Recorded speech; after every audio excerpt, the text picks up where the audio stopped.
Bien, estábamos hablando del líquido cefalorraquídeo. Me mira la imagen comenzando por ahí. Sí, doctora. Ya.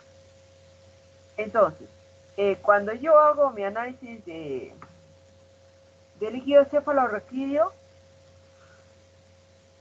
primeramente estoy haciendo un análisis de tipo macroscópico. En este examen macroscópico, ¿qué me va a permitir? Ver algunas características como son el color, el cual es muy importante porque podría también, el color generalmente es blanco, ¿no? Blanco lechoso. Un poquito amarillo cuando hay una abstinencia, ¿no? De una semana. Pero si yo veo un color medio amarilloso, verdoso y no hay esa abstinencia, entonces ya uno también tiene que comenzar a sospechar de otros microorganismos que podrían encontrarse, ¿no es cierto? Y uno de ellos, por ejemplo, del cual uno podría sospechar es la famosa Neisseria, o sospechar, ¿no? Entonces, tendría que hacer una coloración GRAM para poder observar la presencia de microorganismos, someterlo a un cultivo y después de tener el cultivo, hacer el antibiograma respectivo para saber qué medicación le debo dar al paciente.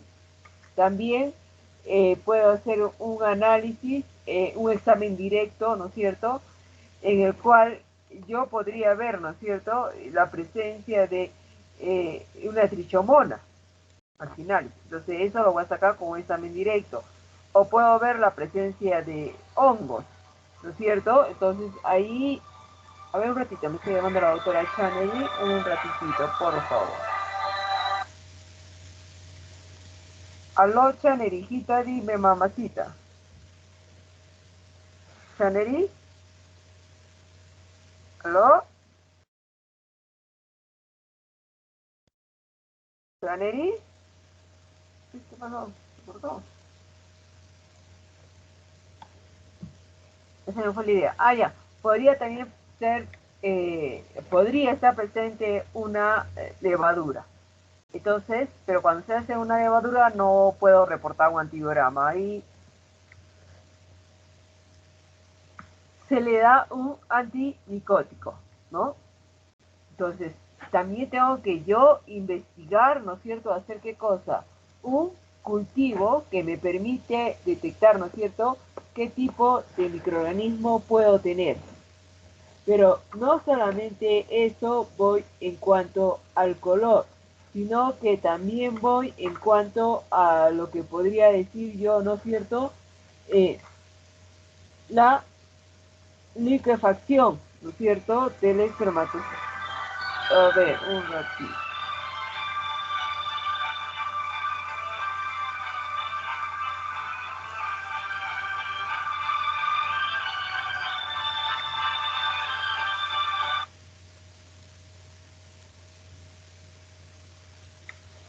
¿Chaneri? Ya di, mijita. Sí, mamá, sí. Pues ese mismo fue.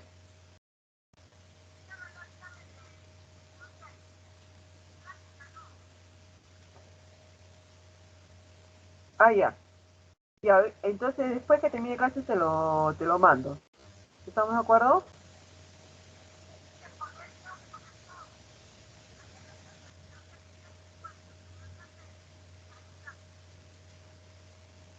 Ya. Pero no te permite ingresar mientras tanto los otros.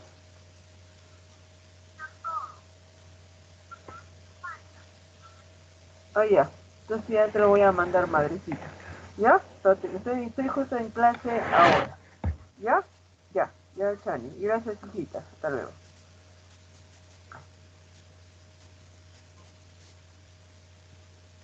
Ya, ahora sí, joven, ¿no? Discúlpeme bien, pero la doctora Chani me llamó. Entonces también tengo que ver la liquefacción, porque si la muestra es demasiado líquida, me está diciendo que la cantidad de espermatozoides que yo tengo es baja, ¿no? Entonces tengo que también ver eso. Aparte de ver eso, también tengo que ver la cantidad de espermatozoides que yo tengo. ¿no? Generalmente son más de 40 millones, ¿no es cierto?, lo que te piden por mililitro de líquido seminal. Pero después este resultado debe ser multiplicado por el volumen del líquido seminal. Entonces se dice, ¿no es cierto?, número de espermatozoides en el total eyaculado. O sea, siempre se dan dos respuestas. Uno por mililitro y el otro que involucra qué cosa, ¿no es cierto?, el volumen de líquido seminal para reportar cuál es el total de los espermatozoides que yo tengo, ¿no es cierto? También tengo que reportar qué cosa, movilidad, ¿no? Y vitalidad. La vitalidad yo tengo que hacer, ¿no es cierto? Tengo que contar, ¿no es cierto? Unos 100 o 200 100 espermatozoides o 200 espermatozoides y ver cuáles tienen movimiento, ¿no es cierto? Que son capaces de ir de un sitio a otro, trasladarse. Mientras que en otros solamente se mueve en el mismo sitio y otros que no tienen movilidad, ¿no? Y los clasificamos por grado. Definitivamente una mejor calidad de semen es aquel que tiene, ¿qué cosa, no es cierto? Un movimiento, ¿no es cierto?, activo, ¿no es cierto?, que se traslade, ¿no es cierto?, categoría A. Ok, que saber. Y siempre tengo que hacer mi cultivo. Tengo que obligatoriamente hacer mi cultivo. Y también tengo que hacer una coloración que me permita a mí poder diferenciar alguna alteración que yo podría observar, ¿no es cierto?, en la morfología de estos espermatozoides, ¿no es cierto? Y se reporta en porcentaje. Generalmente se encuentra unos 200 espermatozoides y uno reporta dónde es la alteración, si es en la cabeza, en el cuello o la zona intermedia o en la cola. Y si es en la cabeza, tengo que especificar qué tipo de alteración tengo: macrocéfalo, microcéfalo, anencefálico, bicéfalo, ¿no? Tengo que forma globosa, en forma de punta, ¿no? ¿Qué forma tiene, no es cierto? Igualmente con respecto al segmento intermedio y la cola, ¿no es cierto? Especificando. Y al final toda la sumatoria tiene que darme qué cosa, el 100%. No puede haber qué cosa, números decimales, ¿no? Siempre tiene que ser reporte entero. Aparte de eso, hay veces en que la pareja quiere tener un bebito, ¿no es cierto? Pero a veces sucede que no se logra embarazar. Y puede ser que el moco, ¿no es cierto?, cervical, ¿no es cierto?, de la mujer, ¿no es cierto?, rechace sin querer, ¿no es cierto?, este líquido seminal, ¿no es cierto? Entonces tendremos, ¿qué cosa? Anticuerpos antiespermáticos, ¿no? Podría haber en este caso, ¿no? Entonces se hace el estudio a la pareja. Y cuando se dosa anticuerpos antiespermáticos, ¿no es cierto?, se realiza, ¿no es cierto?, colocando qué cosa, el semen del varón, ¿no es cierto?, el moco cervical, ¿no es cierto?, de la mujer, ¿no es cierto?, ¿no? Se mezclan ambos y si existe anticuerpo en la mujer y en el varón tenemos el antígeno, los espermatozoides, ¿esto qué va a ocurrir? Va a producir qué cosa, una aglutinación. Y esta aglutinación, ¿no es cierto?, yo la puedo ver, ¿no es cierto?, en el microscopio, ¿no? Sí, simplemente se ve, ¿no? El otro que también yo puedo hacer es identificar anticuerpos, ¿no es cierto?, espermo inmovilizadores, ¿no? O sea, que va a afectar qué cosa, la movilidad. Para esto, ¿qué necesito, no es cierto?, contar con un líquido espermático fresco, el cual tiene movilidad, ¿no es cierto? Pero este líquido espermático tiene que ser fresco y tiene que tener, no sé, tiene que estar licuado. Y lo voy a mezclar con un líquido, ¿no es cierto?, seminal, ¿no es cierto?, previamente incubado con la presencia de complementos. Y luego lo que yo trato de hacer es, ¿qué cosa? Comparar, ¿no es cierto?, ambas movilidades.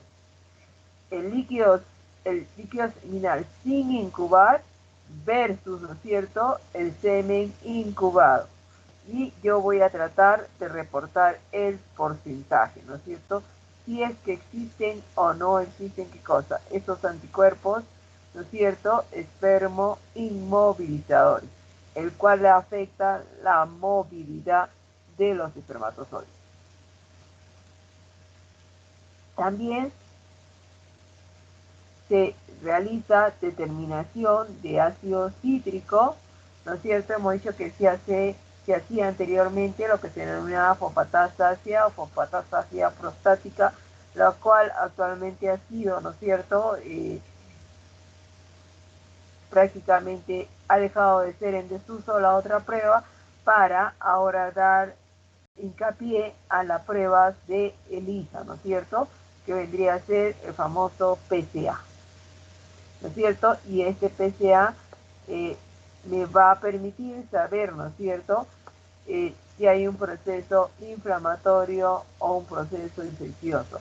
Generalmente mayores de 5 o 6 unidades, ¿no es cierto?, ya se consideran sospechosos, o mayor de 5 ya se considera inclusive, ¿no?, que estás en el borderline, ¿no es cierto?, ¿no? Valores muy altos, porque lo normal es contener, ¿no es cierto?, un PSA de 2.5, ¿no?, un PSA bajo. Aparte de eso, yo también tengo que proceder a analizar la fructuosa. Y esto es importante, ¿no es cierto?, porque me permite, ¿no es cierto?, ver si es que hay una hipofunción o en todo caso existe un hipoandrogenismo, y me va a dar lugar, ¿no es cierto?, a una azospermia, ¿no? Y esta azospermia puede ser de tipo obstructivo. Entonces, si yo cojo mi líquido seminal y qué es lo que tengo que hacer y por qué puede ser, ¿no es cierto?, la licuefacción completa tiene que realizarse a los 40 minutos de haberse, ¿qué cosa?, obtenido la muestra. Por eso se hace en el laboratorio. El aspecto le dicen nacarado, pero es un aspecto blanco lechoso, ¿no es cierto?, ¿no? La filancia, ¿no es cierto?, era colocar el asa de col y levantar lentamente, ¿no es cierto?, el asita, ¿no es cierto?, para ver el hilito que se forma entre el líquido seminal y el asita de col, ¿no es cierto? Era como cuando uno hacía la prueba para el sprint test, ¿no es cierto?, para Vibri, ¿no? Esta debe ser, ¿qué cosa?, menor de 2 centímetros, ¿no es cierto?, menor de 2 centímetros, la longitud que debe tener, menor de 20 milímetros, ¿no? Entonces uno jala y aparte para una reglita al costado para medir la distancia. El pH, estamos hablando que es un pH, ¿no es cierto?, ligeramente alcalino, ¿no es cierto? Entonces el pH debe ser mayor de 7.2, el pH. Pero este pH no solamente puede hacerse con un papel de tornasol ácido o básico, sino que se realiza, ¿no es cierto?, mediante unas cintitas para medir pH, pero no diferentes grados de pH, ¿no? 7, 7.2, 7.4, 7.6, 7.8, ¿no? O inclusive el 7.1, de 0.1 en 0.1 va variando, ¿no? ¿No? Es lo que se utiliza. El volumen, ¿cuánto es el volumen, no, mínimo que tiene que eyacular una persona? Desde 1.5 hasta 5 o 5.5 mililitros, ¿no es cierto? Es el volumen normal del eyaculado, ¿no es cierto? Cuando hay un mayor volumen, digamos unos 8 centímetros, ¿no es cierto?, de volumen eyaculado, a esto se le denomina hiperespermia. Cuando el volumen, por ejemplo, es 1, ¿no es cierto?, bajo, entonces la denomino hipoespermia, ¿no? La cantidad, lo normal, mínimo que te dicen es que debe ser de 40 millones de espermatozoides. 40 millones, ¿no? Eso es, si yo lo multiplico, ¿no es cierto?, a ver, que me salga a mí 30 millones, ¿no es cierto? Así muy bajo ya, o 40 millones y la persona eyaculó 2 mililitros, entonces mi total, ¿cuánto sería? 80 millones, ¿no es cierto? ¿No es cierto? De espermatozoides en el total eyaculado. Acá me está diciendo cuánto es lo mínimo que yo debo tener, ¿no es cierto? 40 millones, ¿no es cierto? En el líquido eyaculado. Con respecto a la movilidad, te están diciendo, ¿no es cierto?, que en la movilidad teníamos tres categorías, A, B y C, ¿no es cierto? A se traslada, B es este tipo pendular, ¿no es cierto?, en el mismo sitio, y C, ¿no es cierto?, que no se mueve.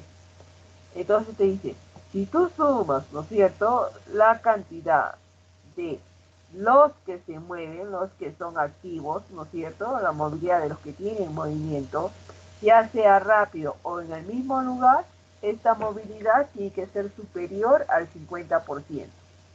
Pero si tú solamente indicas aquellos que tienen movilidad rápida, o sea que se traslada, esa movilidad debe ser mayor del 20%. O sea, nunca debe la inmovilidad ser mayor del 50%. No.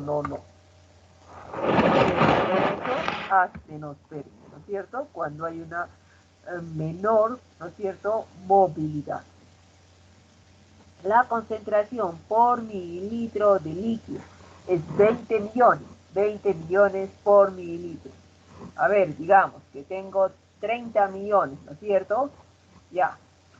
Entonces me dice 30 millones es menor que es más bajo que 40, no, pero es 30 millones en un mililitro. Si la persona, digamos, eyaculó 3 mililitros, entonces ¿cuánto tendría en total? 90 millones. 30 por 3, 90 millones.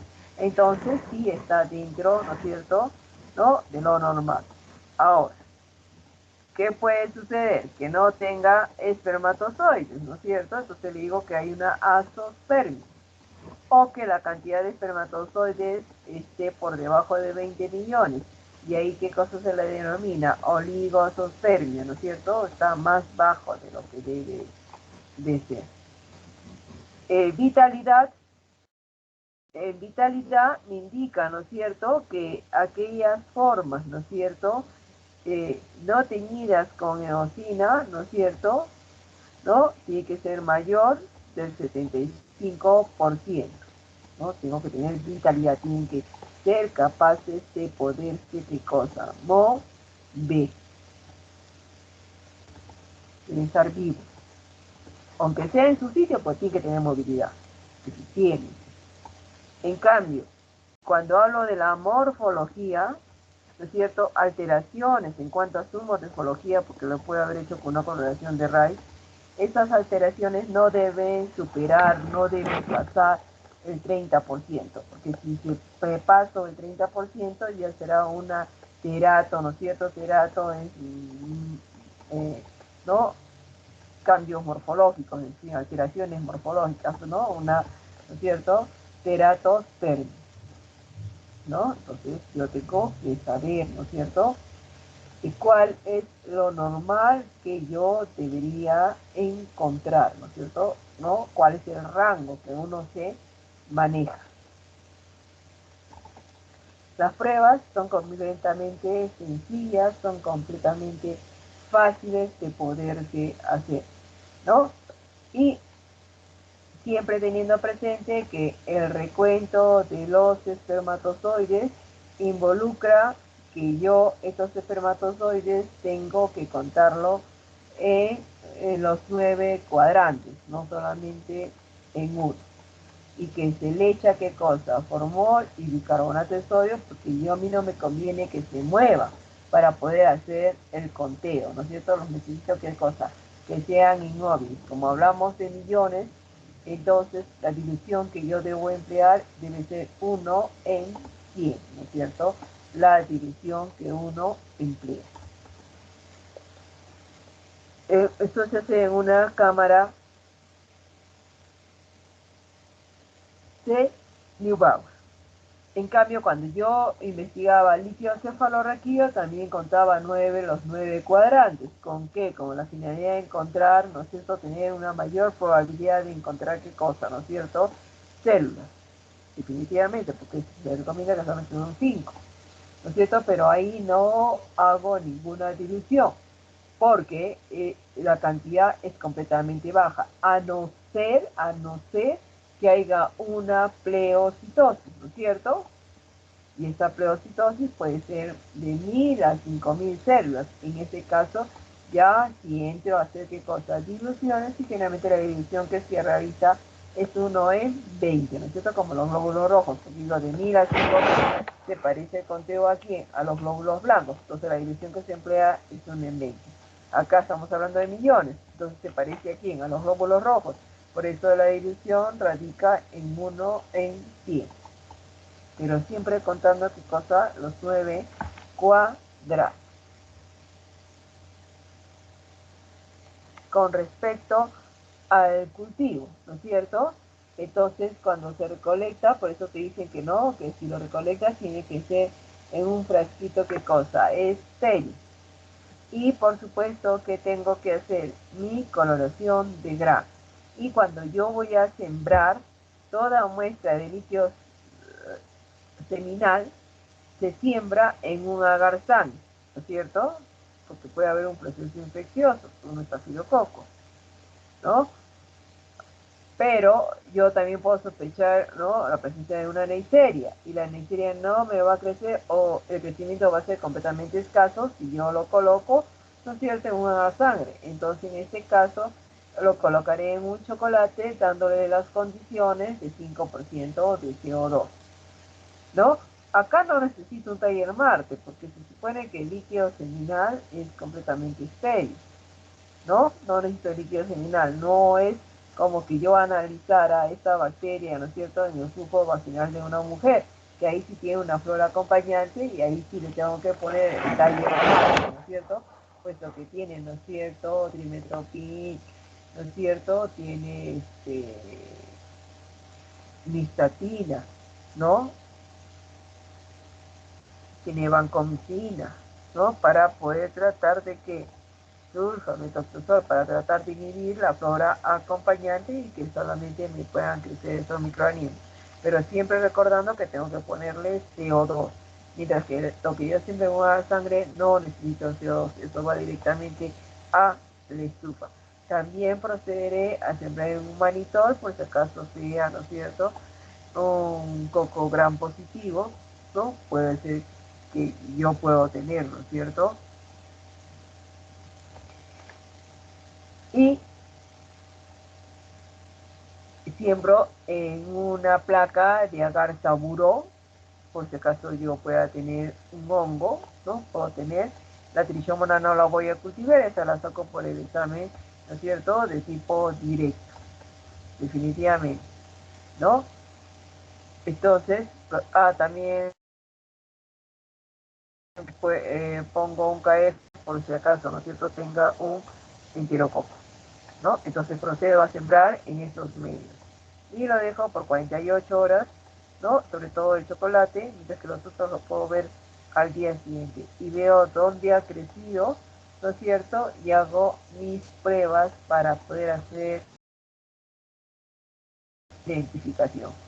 Definitivamente, que si me crece en un manitol, entonces yo podré sospechar que se trata de un estafilococo, ¿no? Entonces, ¿no? Hago,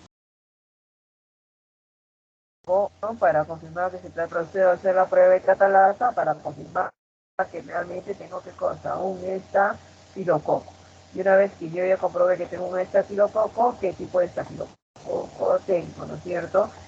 ¿Será un epidermis, un algo, no? O a lo mejor puede ser un saprofítico o puede ser un aureus. ¿Qué tipo de estafilococo tengo yo? Entonces tendré que hacer mis pruebas, ustedes ya lo deben saber, ¿no es cierto? La prueba de la coagulasa para saber si se trata de un aureus, la prueba de la novobiosina para ver la resistencia en caso se trate de un saprofítico, coagulasa negativa, novobiosina sensible, y procedo a hacer la prueba de la urea, ¿no es cierto?, y esta me da positivo cuando se trata del albus, pero también aprovecho de la sangre de ver la hemólisis, ¿no es cierto? El auris tiene hemólisis, el albus y el saprofíticos no presentan hemólisis, ¿no? Entonces puedo hacer.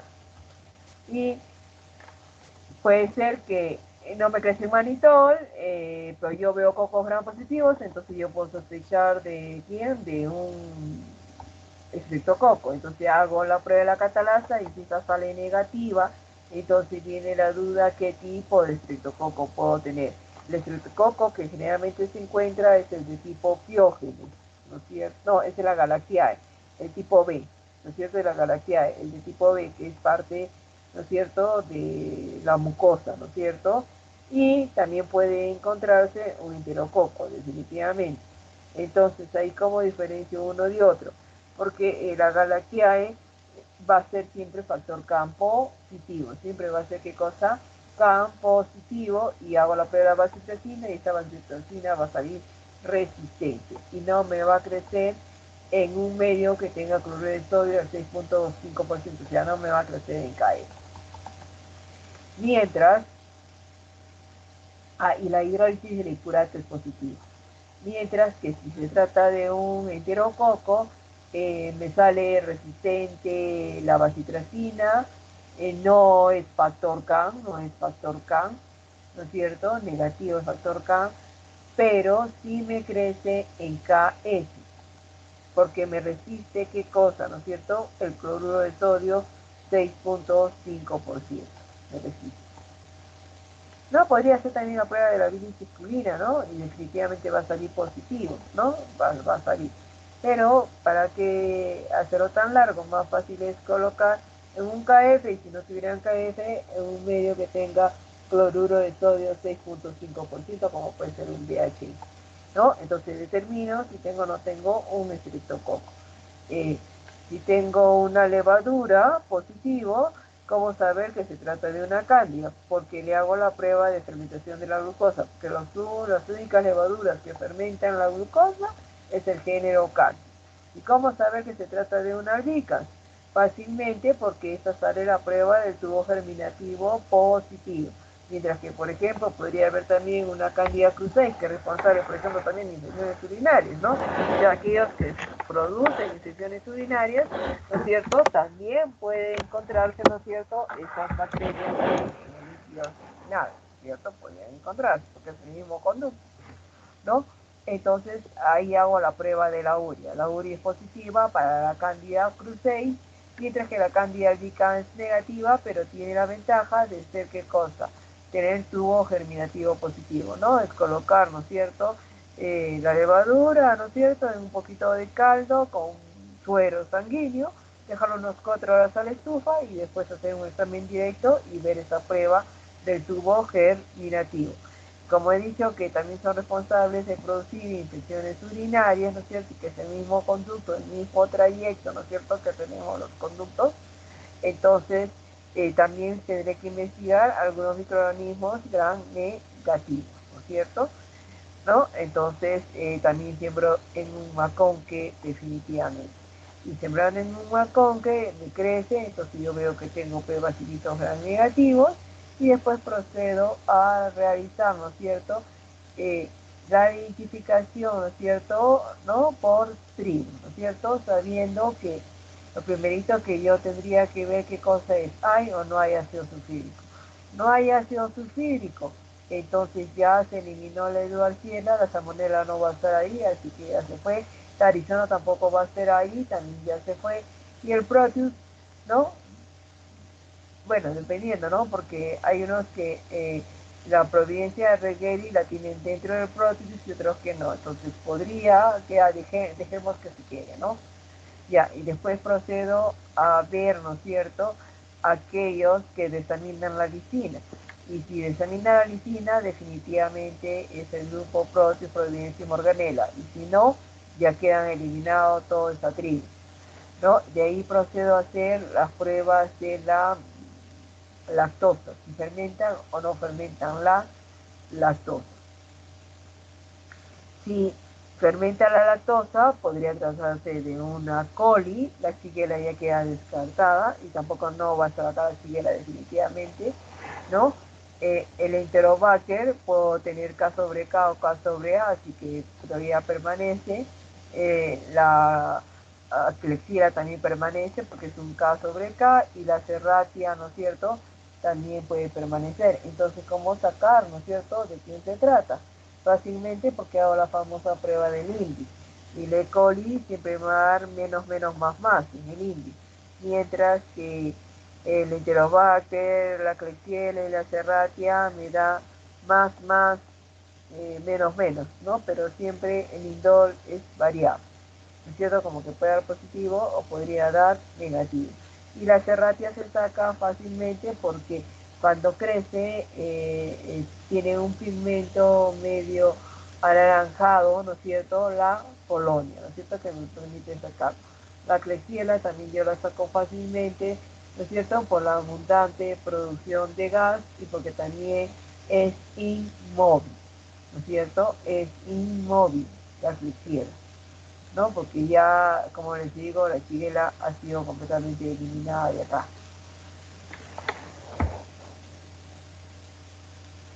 Pero si tiene movilidad, podría ser los otros. Entonces me voy a lo que corresponde a la urea. La urea es positiva ¿para quién? Para la Klebsiella. Podría tratarse de un citrobacter, pero el citrobacter, ¿no es cierto?, también produce ¿qué cosa?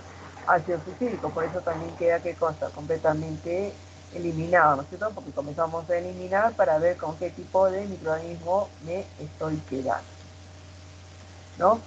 Entonces, si no tiene movilidad, entonces es una Klebsiella, pero si tiene movilidad, entonces yo estoy jugando a que podría ser una Serratia, una E. coli o un Enterobacter. Entonces, por el INDI, yo saco si es un E. coli o si es un Enterobacter o Serratia. Y la Serratia la saco por el color que presentan las colonias. Ahora, el Proteus podría también estar presente porque es responsable de un montón de infecciones urinarias, ¿no? Y el Proteus lo he sacado sobre todo, ¿por qué? Por la desaminación, como que puede tener o no puede tener ácido sulfúrico. El Proteus, ¿no es cierto?, cuando hablo de Vulgaris y el Mirabilis, estos sí producen ácido sulfúrico, pero la Providencia Redgeri no produce ácido sulfúrico, pero hay unos autores que todavía consideran la Providencia Redgeri dentro del grupo del Proteus Redgeri. Entonces ahí tendríamos, ¿no es cierto?, Proteus que serían positivos y unos Proteus que serían negativos, definitivamente, ¿no? Y también entra ahí a tallar la Morganella morgani, ¿no es cierto?, que esta no produce ácido sulfúrico. Entonces, yo tengo que hacer qué cosas, mi cultivo para determinar, ¿no es cierto?, si es o no es positivo. Con respecto a la Neisseria tiene una característica que crece y yo tendré que hacer la prueba de la catalasa y esto saldrá positiva, tendré que hacer la prueba de la oxidasa y también saldrá positiva, y cuando hago el ensayo de carbohidratos, gonorrea comienza con la G, entonces esta será positiva solamente para la glucosa, no para los otros, ¿qué cosa?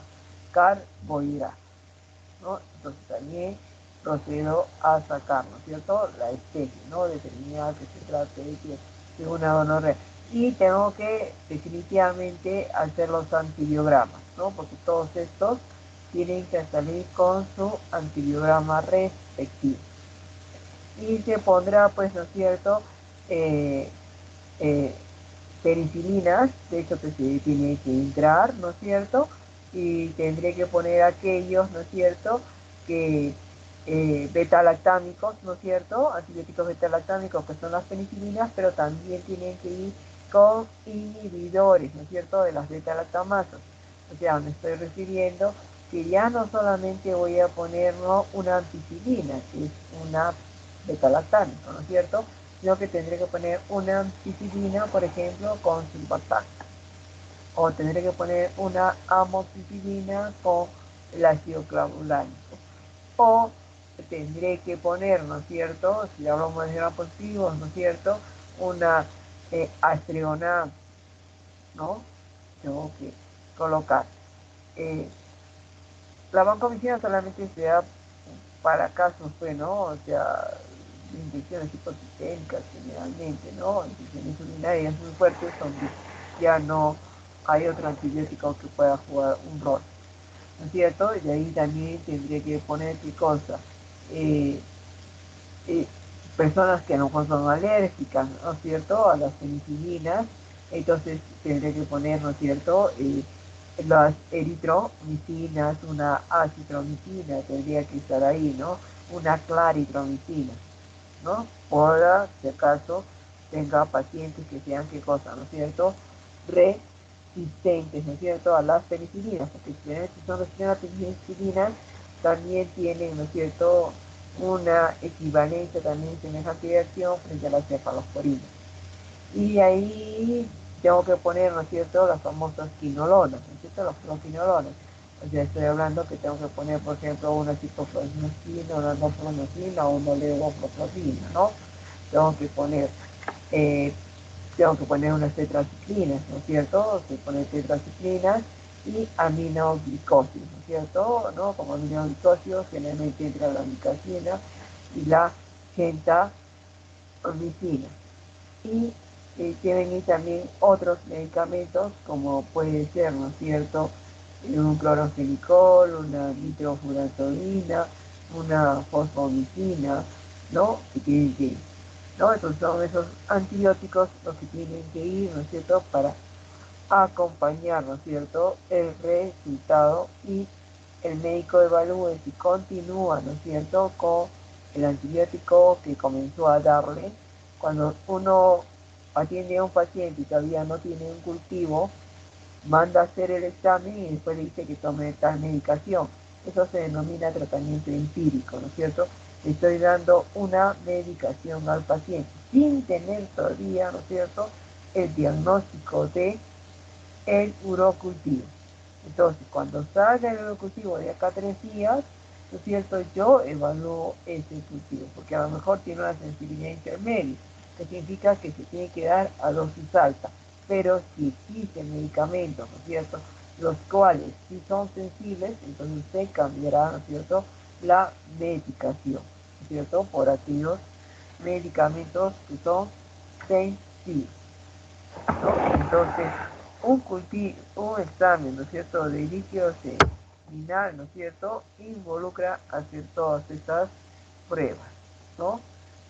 El examen de líquido seminal también se le denomina semiograma, también se le denomina, ¿no es cierto?, que viene a ser, ¿no es cierto?, conteo, ¿no es cierto?, y un examen físico, ¿no es cierto?, de líquido seminal. Pero siempre los médicos acostumbran a pedir las dos cosas, ¿no es cierto?, el semiograma, ¿no?, o el conteo, ¿no es cierto?, de espermatozoides, ¿no?, o el examen directo de líquido seminal, más el cultivo y antibiograma. Acá no se hace recuento de colonias.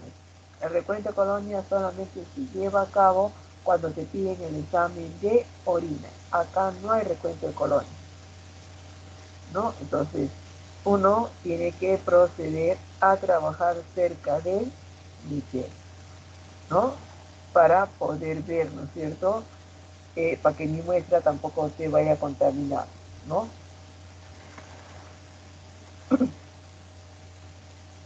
Muy bien, jóvenes. Esto es lo que corresponde al líquido, ¿qué cosa? Seminal, que más que nada es la observación macroscópica y lo que radica más qué cosa viene a hacer, ¿no es cierto?, pruebas, ¿no? Acuérdense, pruebas de conteo de microorganismos, pruebas que me permiten saber la movilidad, ¿no es cierto?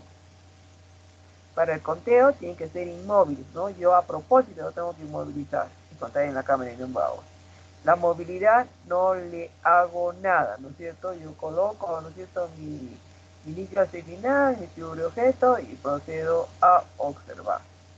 Y la prueba de vitalidad, ¿no es cierto? En la prueba de vitalidad, ahí sí, ¿no es cierto?, yo los voy a colorear, porque puede ser que no tenga movimientos, ¿no es cierto?, pero yo no sé si está vivo o es que está muerto, ¿no es cierto? Entonces ahí sí los coloreo, definitivamente, ¿no? Y la morfología, ¿no es cierto? Que se reporta en porcentaje, ¿no? Esa es la forma de reportar. Mientras que cuando ustedes hacían líquido cefalorraquídeo, que era lo que se reportaba? Lo que se reportaba era el conteo, ¿no es cierto?, en cámara, ¿no es cierto?, de Neubauer, ¿no? Se hacía una coloración para poder reportar el porcentaje, ¿no es cierto?, de los elementos, ¿no es cierto?, si eran polimorfos nucleares o mononucleares, y mucho mejor todavía si yo lo hacía con una coloración de Ray, porque me permitía ahí, ¿no es cierto?, poder diferenciar, ¿no es cierto?, qué tipo de célula era la que yo tenía, ¿no es cierto?, si era a lo mejor, ¿no?, por aumento de los eosinófilos, ¿no es cierto? Y ahí estamos hablando, ¿no es cierto?, que puede ser una infección, ¿no es cierto?, ocasionada por parásitos, o a lo mejor, ¿no es cierto?, puede ser ocasionada por hongos, ¿no? O si era, ¿no es cierto?, bacteriano, entonces lo que yo iba a tener ahí, ¿qué cosa era? Un aumento, ¿no es cierto?, de los neutrófilos. O a lo mejor no había una meningitis de tipo viral, y ahí lo que me iba a aumentar era la cantidad de linfocitos, ¿no es cierto? Eso es lo que uno hace, ¿no es cierto?, en un líquido cefalorraquídeo. Igualmente, cuando te piden el examen de líquido cefalorraquídeo, si tú haces, ¿qué cosa? Pruebas químicas, ¿no es cierto? Hacías glucosa, hacías proteínas, hacías deshidrogenasa láctica también, ¿no es cierto?, cuando se sospecha, ¿no es cierto?, posiblemente la presencia de un tumor, y también hacías, ¿no es cierto?, proteínas C reactivas, ¿no? No solamente proteínas totales, ¿no es cierto?, sobre todo las globulinas con el método de Pandy, sino que también hacías, ¿no es cierto?, proteínas C reactivas, ¿no es cierto?, por un método nefrolométrico o Turgin métrico, ¿no es cierto?, que se realiza. Y aparte pueden haber otras pruebas que te pueden pedir, ¿no es cierto?, como vendría a ser, ¿no es cierto?, un RPR, un BDRL, ¿no es cierto?, cuando uno sospecha, ¿no es cierto?, una neurosífilis, ¿no es cierto?, entonces tú ya vas a hacer otro tipo de pruebas. Mientras que cuando hablamos de líquido espermático, a lo que se busca ahí son los anticuerpos antiespermáticos de la pareja, ¿no es cierto?, de la pareja, ¿no es cierto?, ¿no? Muy bien, joven. Lo que es cultivo lo he pasado rápido porque ya se supone que ustedes ya lo saben hacer, ¿no? Y solamente les he dado el hincapié nada más, ¿no? ¿No? Les he hecho unas cuantas pruebas que tienen que hacerse, porque ya no voy a estar repitiendo, ¿no es cierto? Ya, eso ya lo saben ustedes. Muy bien, joven. Y a sus notas, por si acaso, ya están colocadas, tanto de teoría como de práctica, están todas sus notas subidas. Ahorita. Dime, hija, ¿le querías decir una cosita?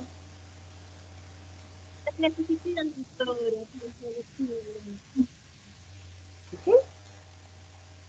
No te escuchado bien porque tienes un eco en el fondo del sonido. Doctora, si pudieras subir las diapositivas, por favor, de Ah, no, práctica y de teoría. Es que sí, no es que están en el... está subiendo sus notas, y cuando subo sus notas yo me demoro bastante porque digo, no me vaya a equivocar y después voy a estar con problemas, ¿sí o no?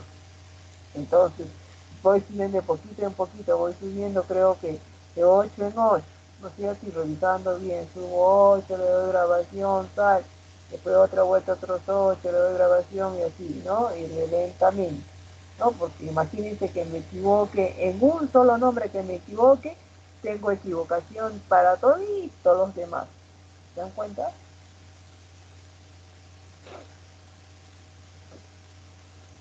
En prácticas, su nota no ha sido sobre 20, ¿eh? Su nota está jugando a 21 puntos, por si acaso se lo estoy diciendo. Así que la nota que tienen en práctica, aquí tienen un punto, que esa sería su verdadera nota. ¿Está claro? Y aquí tienen un punto, que es su verdadera nota. Muy bien, joven. Ya tienen su nota subida, ya tienen todo. Muy bien. Ninguna... nada más. Bien, jóvenes.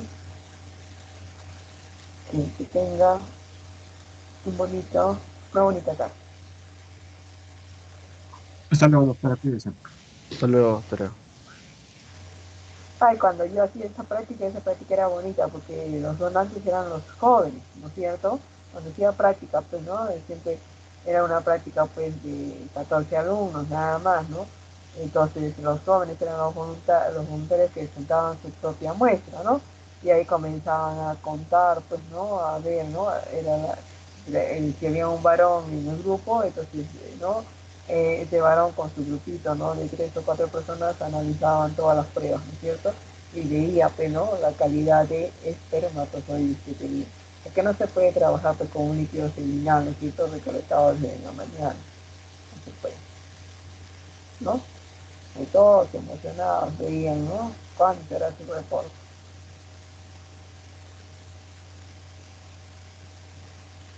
Ahí me acuerdo que hasta jugaban bromas porque decían que hay jóvenes que ya tienen bebés, ¿no es cierto? Entonces decía, uy, ahora vas a ver, falta que no sea tu bebé. Comenzaban a bromearse entre las chicas, ¿no? ¿No? Porque a lo mejor la cantidad de espermatozoides era muy baja, ¿no? O porque la movilidad estaba totalmente disminuida, o porque el volumen era muchísimo menos de lo que debía ser, ¿no? ¿No? Y se comenzaban a bromear, a jugar, ¿no? Y al final, terminando la clase, que tenían que hacer reporte, pues, ¿no es cierto? Que estamos, ¿no? El señor bravo. Muy bien, jóvenes, los dejo. Una pena que ya el próximo año sea presencial y que yo ya no los vea a ustedes. Me hubiera encantado conocer.